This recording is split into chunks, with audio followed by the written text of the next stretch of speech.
Olá, bom dia, boa tarde, boa noite, boa madrugada. Seja muito bem-vinda, muito bem-vindo. Meu nome é Marcos Vinícius e eu quero te convidar para a nossa aula de número 45 da obra O Livro dos Médiuns. Como eu cito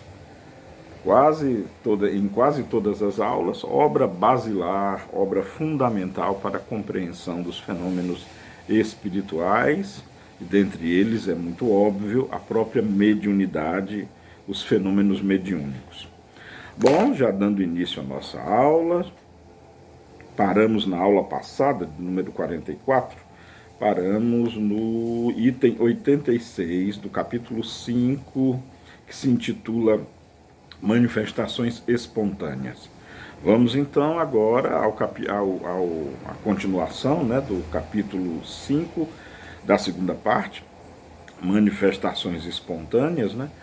Eu cito sempre para que todos possam se localizar, porque seria muito interessante que você acompanhasse essa aula lendo também no livro, no seu próprio livro dos médiuns. É muito importante estudar assim. E é mais promissor, sabe? Didaticamente, pedagogicamente, o cérebro assimila melhor quando você ler você mesmo. Isso é muito importante. Bom, item 87, então, repetindo, do capítulo 5, segunda parte, manifestações físicas espontâneas. As manifestações espontâneas não se limitam sempre aos ruídos e às pancadas. Degeneram algumas vezes em verdadeiro barulho e em perturbações. Móveis e objetos diversos são desordenados, projéteis de toda espécie são atirados de fora, portas e janelas são abertas e fechadas por mãos invisíveis, ladrilhos são quebrados, o que não pode ser levado à conta de ilusão. Percebamos então que o fenômeno das manifestações espontâneas, esses fenômenos, né, tais fenômenos podem descambar para o que nós chamamos de fenômenos poltergeists, ou poltergeist, como queiram, né? Objetos que se movem, que se atiram, que levitam, que se esparramam, enfim, como o Kardec descreveu aqui. Frequentemente, a desordem é efetiva, mas algumas vezes não há senão a aparência da realidade. Ouve-se barulho em uma parte vizinha, louça que cai e se quebra com estrondo, achas de lenha que rolam sobre o soalho, apressa-se em verificar e se encontra tudo tranquilo e em ordem. Depois, logo que se sai, o tumulto recomeça. É muito interessante essa parte, porque realmente às vezes ocorre isso. Às vezes é mais uma ilusão mesmo, é mais uma ilusão. Entendam como eu estou dizendo que é uma ilusão. Não é ilusão o fenômeno em si. O que é ilusão é a aparência, ou seja, não há uma, às vezes, não há uma solidificação, não há uma realidade na qual você encontre vidros quebrados, portas que se abram e fecham. Às vezes é só todo um fenômeno sonoro, né, audível. Você jura que está acontecendo uma verdadeira tempestade, às vezes no quarto ao lado, às vezes no próprio cômodo onde você está, mas aí então quando você abre os olhos e toma consciência, e não, você não estava dormindo, não era um sonho, eis que está tudo normal, é só a produção de barulhos, pode ocorrer isso também. O que aí é mais difícil, né, porque pode ser confundido com alguma perturbação psíquica, ou mesmo sonho, sabe aquele sonho que você acorda de sopetão e acorda assim bem afetado, né, bem perturbado mesmo, achando que aconteceu. Então, nesse caso é mais difícil, a dificuldade é maior em discernir uma coisa da outra. Bom, no item 88, Kardec escreve o seguinte: as manifestações desse gênero não são nem raras nem novas, Poucas são as crônicas locais que não encerram alguma história desse tipo.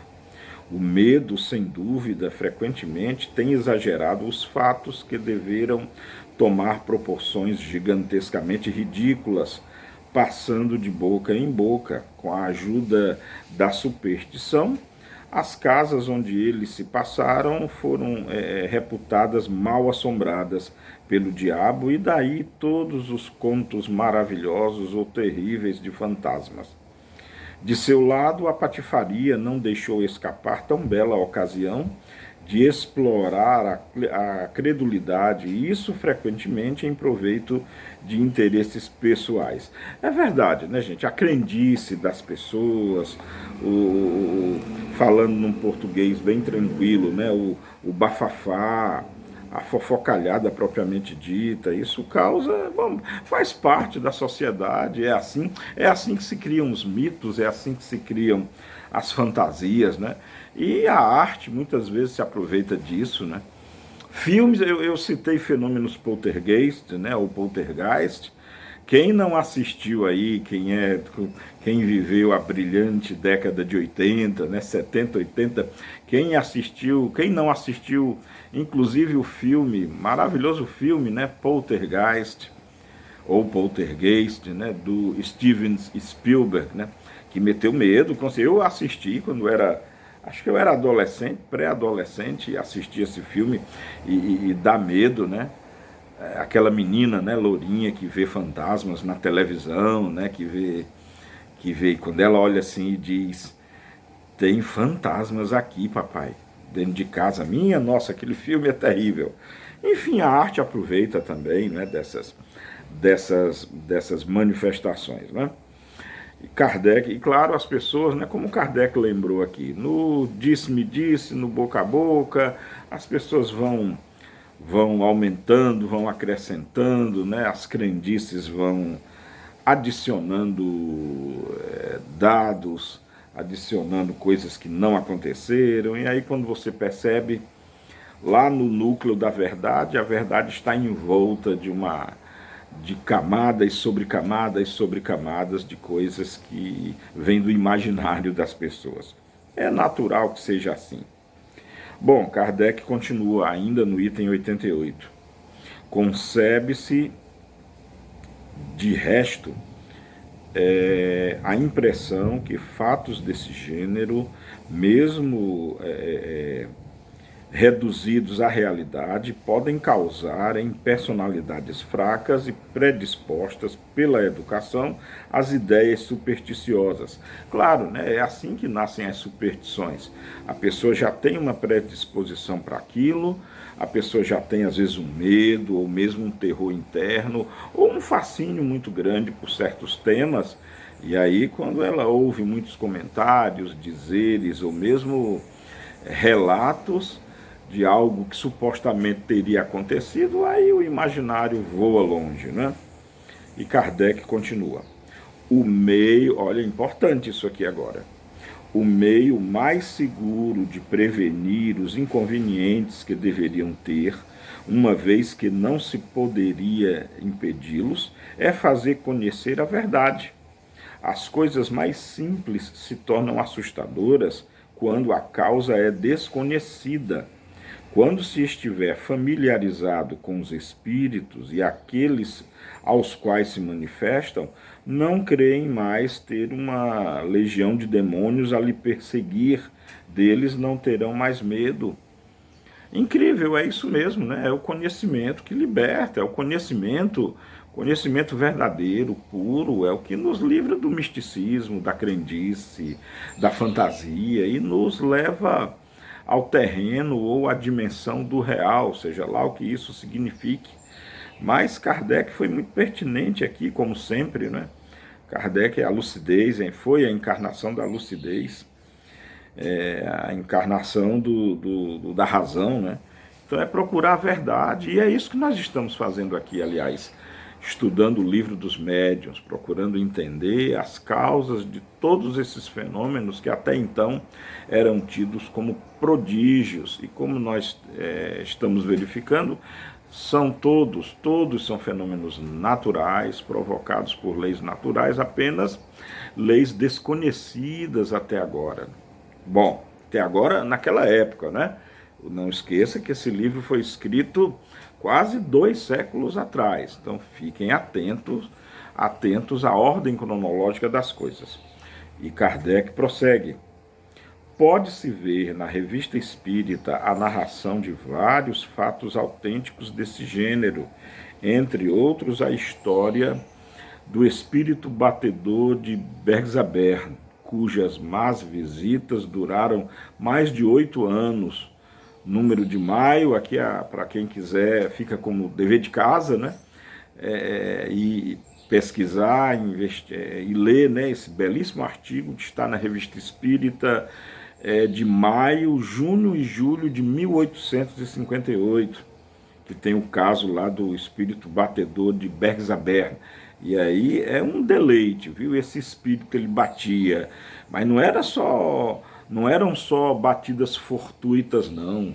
Às vezes ele com a percussão, ele tocava marchas inteiras, complexas, era algo muito interessante. Enfim, vá lá na Revista Espírita e leia, né? Aí Kardec lembra também a de Dibdersdorp, que está lá na Revista Espírita de agosto de 1858, a do Padeiro das Grandes Vendas, perto de Dieppe, está na Revista Espírita de março de 1860, a da Rua de Noyes, em Paris, está na Revista Espírita de agosto de 1860, a do Espírito de Castelnaudary, sob o título de História de um Condenado, está na Revista Espírita de fevereiro de 1860, e a do Fabricante de São Petersburgo, está na Revista Espírita de abril de 1860, e muitas outras. Então, Kardec aqui já nos mostra, já nos indica uma série de textos que relatam casos verdadeiros, autênticos, da ação desses espíritos que provocavam que provocaram esses fenômenos de batida. Muito interessante. Se você dispõe da Revista Espírita, vá lá e leia. E a Revista Espírita você pode baixar na internet, entra no site da FEB, que você baixa as revistas espíritas sem nenhum problema, em PDF. Bom, vamos agora ao item 89. Os fatos dessa natureza têm frequentemente o caráter de uma verdadeira perseguição. Conhecemos 6 irmãs que moravam juntas e que durante vários anos encontravam pela manhã suas roupas dispersadas, escondidas até sobre o teto, rasgadas e cortadas em pedaços, mesmo tomando a precaução de fechá-las à chave. Esse caso é interessante mesmo, tá? Eram 6 irmãs que moravam juntas e elas acordavam, o quarto delas revirados, as coisas delas de um lado para o outro rasgadas, jogadas, às vezes penduradas no guarda-roupa, e elas saíam, quando voltavam estava a mesma coisa, e elas desconfiavam que era alguém que entrava e bagunçavam.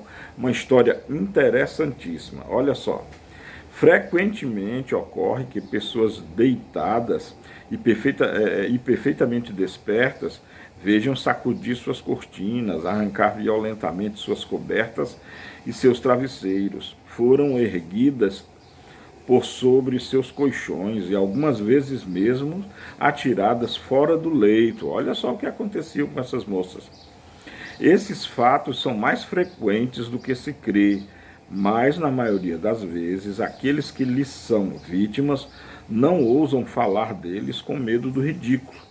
É do nosso conhecimento que se acreditou curar certos indivíduos do que se admitia como alucinações, submetendo-o ao tratamento dos alienados, o que os tornou realmente loucos. A medicina não pode compreender essas coisas, porque não admite nas causas senão o elemento material, de onde resultam equívocos frequentemente funestos. A história narrará um dia certos tratamentos do século XIX, como narra hoje certos procedimentos da Idade Média.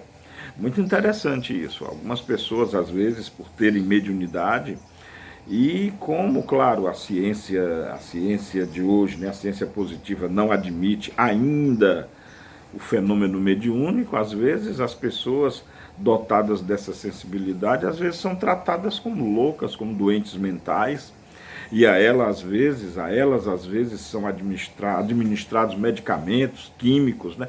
No passado se tratava até com choques elétricos e tudo, às vezes com lobotomia, que causava uma destruição, às vezes, no aparato nervoso da pessoa, né? Felizmente hoje eu acho que as coisas já estão mais contidas, né? Na minha época de menino, né, as pessoas com problemas se mandava já para Mira Lopes, né? Tinha até a brincadeira, vou mandar você lá para Mira Lopes. Era uma casa de doentes mentais que tinha ali na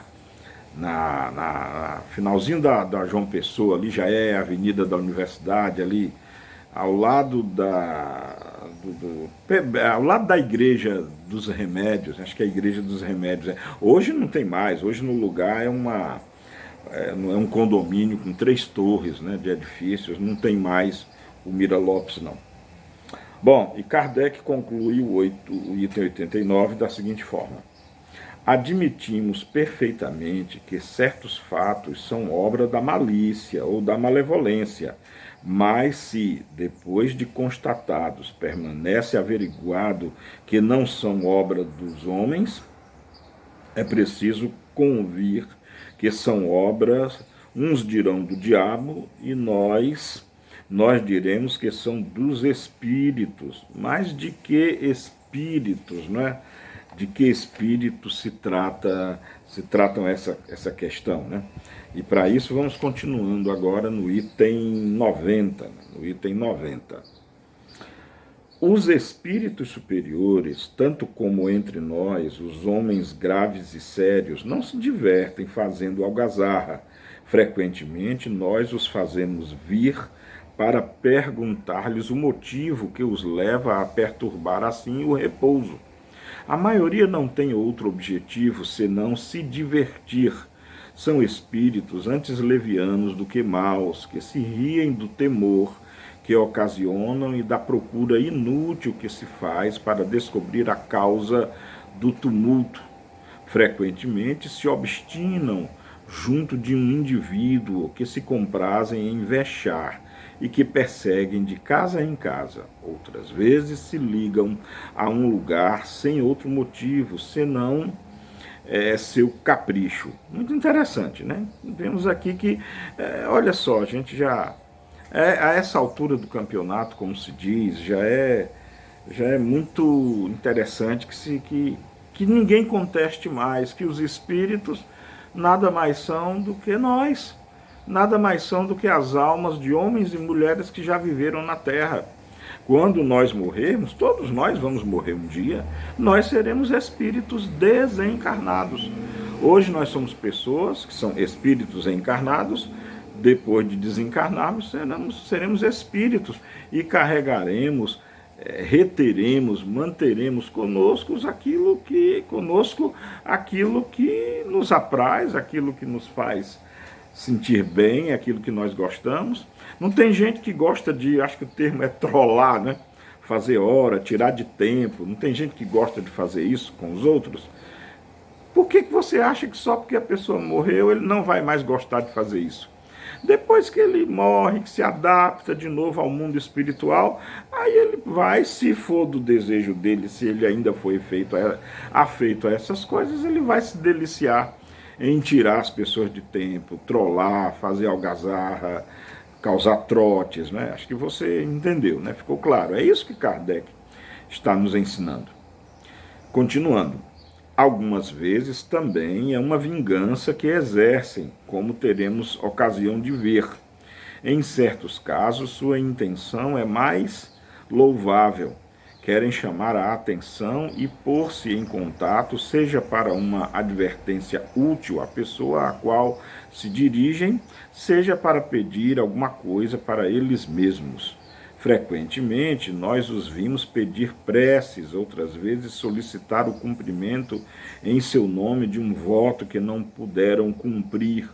Outras, enfim, querer, no interesse do próprio repouso, reparar uma má ação cometida por eles durante a vida. Ou seja, né, muitas vezes esses ruídos, pancadas, eventos de poltergeist, muitas vezes são eles nos chamando a atenção para que nós os percebamos, para que daí eles possam expressar, quiçá, comunicar-se, para que eles possam exibir aquilo que é realmente o seu interesse. Ficou claro, não é isso? Em geral, é um erro se amedrontar. Em geral, é um erro se amedrontar. Sua presença pode ser importuna, mas não perigosa. Isso é muito importante. Não há por que ter medo. São nossos irmãos também, afinal de contas. Concebe-se, de resto, o desejo que se tem de livrar-se deles, e se faz geralmente para isso tudo ao contrário do que seria preciso. Ou seja, você quer repelir, às vezes amaldiçoa, já diz que é obra do diabo, já diz tudo que não se deveria fazer, nem sequer ter medo, né?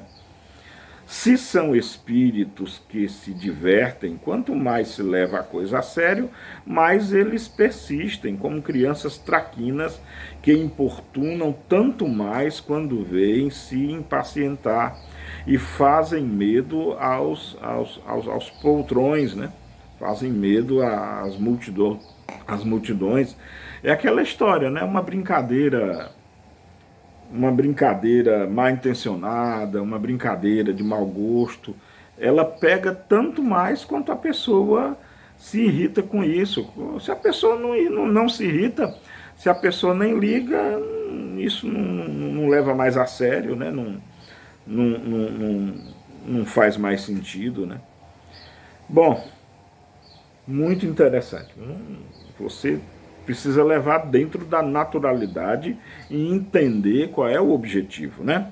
Se tomasse a sábia atitude de rir-se de sua malvadeza, acabariam por cansar e por se tranquilizarem, ou seja, não teriam mais porquê, né?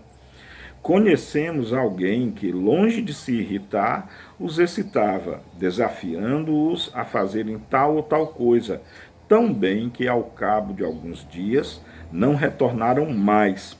Mas, como dissemos, há caso cujo motivo é menos frívolo. Por isso, é sempre útil saber o que querem.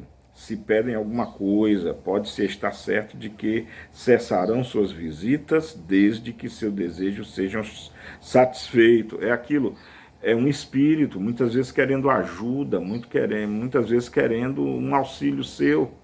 Depois que você prestar esse auxílio, depois que o problema for resolvido, tudo voltará ao normal, né? O melhor meio, Kardec continua, né, de se esclarecer a esse respeito é o de evocar o espírito por intermédio de um bom médium escrevente. Por suas respostas, ver-se-á logo o que se deseja e se agirá de acordo. Se é um espírito infeliz, a caridade manda que se o trate com o respeito que merece. Se é um zombeteiro, pode-se agir para com ele sem cerimônias. Se é malevolente, é preciso orar a Deus para que se torne melhor. Veja bem os conselhos, as orientações maravilhosas, pertinentes e muito sábias de Allan Kardec. Ou seja, como proceder ao contato de cada tipo de espírito que se possa apresentar, né? Interessantíssimo mesmo. E qualquer que seja a causa, a prece sempre não pode ter senão um bom resultado. Gente, a prece é sempre tudo de bom, a prece é algo sempre maravilhoso, útil, não se pode abrir mão da prece, jamais. Mas a gravidade das fórmulas de exorcismo os faz rir e não as levam em nenhuma conta. Ou seja, isso que a gente vê nos filmes, né, do cinema e tudo, são ritos, como Kardec está lembrando aqui, cujos espíritos que fazem, aliás, os espíritos até riem e zombarem, muitas vezes se divertirem mesmo disso, né? Bom, se pode enfrentar em comunicação com eles, é necessário desconfiar de qualificações burlescas ou atemorizantes que se dão algumas vezes para se divertirem com a credulidade.